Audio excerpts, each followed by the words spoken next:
किस्सा बताऊंगा उससे पहले सलमान खुर्शीद के साथ रंजीता हमारी सहयोगी हैं। रंजीता, सलमान खुर्शीद से पूछिए, हमारा एग्जिट पोल राजस्थान बीजेपी जीतती दिख रही है, छत्तीसगढ़ कांग्रेस जीतती दिख रही है, उनका क्या कहना है?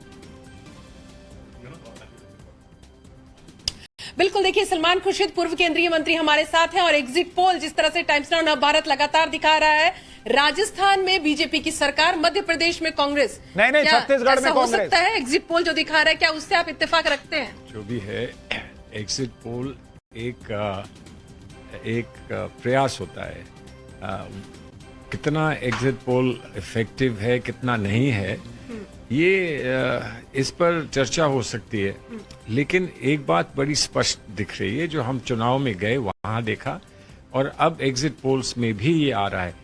उसमें बिल्कुल बारीकी में जो बाल की खाल है वो ना निकालें, लेकिन जो जनरल ट्रेंड दिख रहा है एग्जिट पोल में वो ये है कि कांग्रेस का वर्चस्व लौट कर आ रहा है। हम लोग बहुत बहुत अच्छी तरह इस चुनाव में उतरे थे, चुनाव में लड़े और परिणाम भी अच्छे ही आ रहे हैं। ये एक ट्रेंड बता रहा है।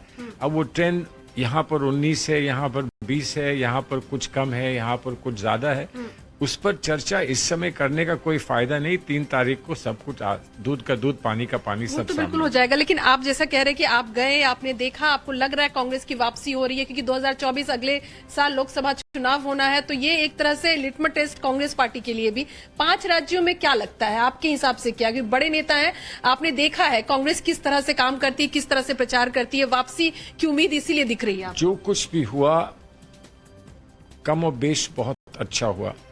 हमारे 2 नेताओं को बहुत अच्छी भीड़ देखने को मिली, बहुत उत्साह के साथ लोग आए, राहुल गांधी जी और माननीय खड़गे जी। और जहां जहां पर प्रियंका जी गई, मैं समझता हूं वहां पर तो लाजवाब भीड़ आई थी।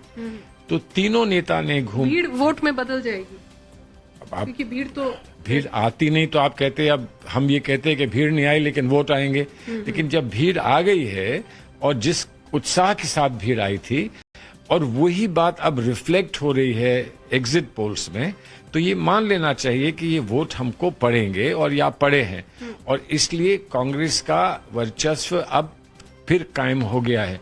लेकिन ये सिर्फ संदेश कांग्रेस के लिए अकेले नहीं है, ये संदेश इंडिया अलायंस के लिए है कि हम इंडिया अलायंस का हिस्सा हैं और अब हमारा जो कंट्रीब्यूशन इंडिया अलायंस को होगा वो और मजबूत होगा और दूरगामी होगा, ऐसा आज लगने लगा है। लेकिन ये बात स्पष्ट हो जाए। रंजीता, मैं आऊंगा आपके पास, आप बातचीत जारी रखिए। लेकिन भाटी साहब,